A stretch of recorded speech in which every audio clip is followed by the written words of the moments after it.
Falando sobre time e jogo, né? O Corinthians tem esse jogo contra o Criciúma no sábado, às 7h30 da noite. E o Yuri Alberto. Cara, o Yuri Alberto é um fenômeno. Vou dizer um negócio pra vocês. Toda vez que ele se machuca, os caras dão uma previsão dele voltar, sei lá, 2, 3 semanas, um mês, 2 meses, né? No caso da retirada da vesícula, por exemplo, quando ele teve aquele problema, ele sempre volta antes. Ele tem uma capacidade regenerativa, assim, que eu não sei, deve ser. Um dia eu vou perguntar isso pra ele, né, se eu tiver a oportunidade de entrevistá-lo. Porque ele realmente ele consegue voltar mais rápido do que os demais. A lesão que ele teve, a muscular, ela realmente foi mais branda, né, uma lesão de grau 1B.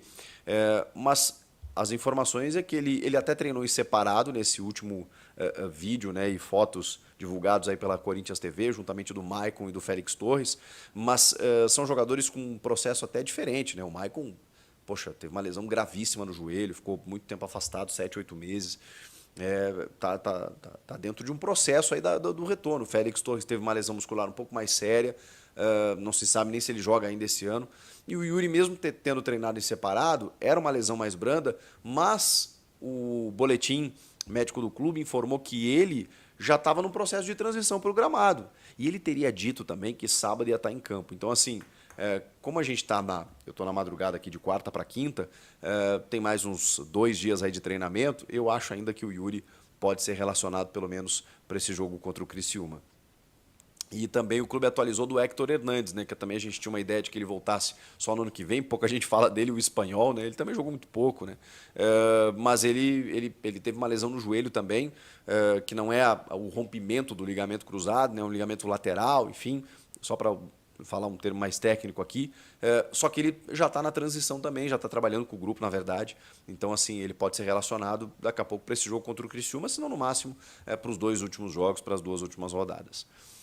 E aí, o que vocês acharam disso tudo aí? Hugo Souza, Yuri Alberto voltando, tem o Memphis aí, né, que fez uma visita na quadra da Gaviões da Fiel, muito legal isso, né, cara, a gente está falando de identificação com o clube, o próprio Hugo e o Thales Magno já estiveram na quadra da Gaviões, e agora o Memphis Depay lá, tocou instrumento e tudo, os caras fizeram cânticos para ele, muito legal, muito legal. O Memphis está vivendo ser Corinthians. E isso se reflete dentro de campo, né? Não tenha nenhuma dúvida disso. Quero falar agora sobre a vaquinha virtual do Corinthians. Ela teve início às 19h10 dessa quarta-feira e o início é bem promissor. Depois de 14 horas são 3.600.000 reais arrecadados. Com um detalhe importante, muita dificuldade de torcedores do Corinthians no acesso ao site oficial da campanha, com direito à fila virtual. O pessoal não tem conseguido, é tamanha procura por pessoas querendo contribuir que o site não tem sido capaz de sustentar tanta gente. Tem muitas reclamações também de pessoas que não conseguem, na hora do cadastro, registrar o seu CEP. Tudo faz parte de uma série de dificuldades normais diante de um movimento tão grande, mas a boa notícia é de que a arrecadação é muito acima das expectativas, pouco mais de 14 horas no ar, com direito a uma madrugada, onde as pessoas geralmente estão menos ativas, e 3.600.000 reais.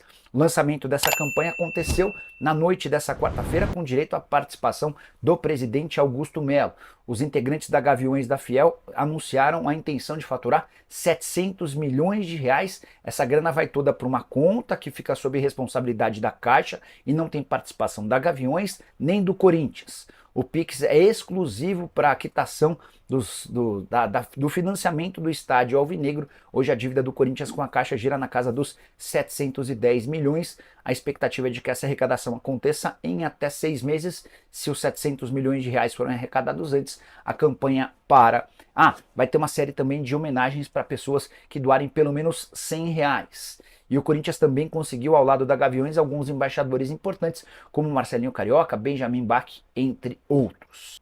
Bora de informação exclusiva. O técnico Ramon Dias do Corinthians indicou a contratação de Pablo Verratti, argentino de 36 anos de idade que pertence ao Vasco. O contrato do Verratti no Cruz Maltino se encerra em dezembro do ano que vem. As tratativas para renovação emperraram. Tudo porque o presidente Pedrinho tem afirmado que o salário atual do Verratti já é um salário bastante interessante, algo na casa dos 420 mil mensais. Ramon Dias está preocupado com a chance real de o Yuri Alberto ser negociado com o futebol inglês. O West Ham é um dos interessados. Essa negociação pode acontecer em janeiro e haveria a necessidade de um centroavante para ocupar essa função. Héctor Hernandes e Pedro Raul, que são os atacantes do elenco corintiano, não agradaram. O Memphis Depay não costuma jogar como um camisa 9. E para que o Corinthians aumente o salário do Verratti, nem seria algo difícil. Os 420 mil do Verratti equivalem a quase metade daquilo que ganha o Pedro Raul, 700 mil mensais para a quarta opção entre os centroavantes do Timão. A grande dificuldade talvez seja convencer o Vasco a liberar o atleta, mas o fato de o Verratti já ter 36 anos de idade talvez não permita ao Cruz Maltino exigir uma compensação financeira muito grande. Ouvi dentro do Corinthians de que o Ramon Dias adora o Verratti e entende que ele seria um enorme acréscimo pro próximo ano. Também dentro do Corinthians existe a expectativa de que possa ser repetido o que aconteceu com o Germán Cano no caso, né? O atacante argentino que trocou o Vasco pelo Fluminense em busca de um salário melhor, especialmente por conta da condição financeira. Mas há uma observação importante: o Cano, quando deixou o Vasco, havia ficado em fim de contrato. O Verratti ainda tem mais um ano de vínculo, inclusive esse contrato atual, que termina em 2025, pode ser estendido até 2026 se as metas forem alcançadas na próxima temporada. Verratti, que também tem uma relação muito próxima com o auxiliar técnico e filho do Ramon Dias, o Emiliano Dias, na atual temporada tem 51 jogos, 20 gols e 2 assistências. Só para completar sobre o Timão, a reunião do Conselho Deliberativo, que vai debater e votar o impeachment do Augusto Melo, inicialmente prevista para essa quinta-feira, foi adiada para segunda-feira da semana que vem, a pedido da polícia, que estava muito preocupada em garantir a segurança das pessoas que vão votar e também das pessoas que estarão lá para assistir. Torcedores organizados prometem manifestações e nessa quinta-feira há um jogo de basquete lá no Parque São Jorge. Diante disso, ficou marcado para a próxima segunda-feira, quando o clube social do Corinthians não abre, muito menos gente para estar lá e mais fácil para a polícia tomar conta.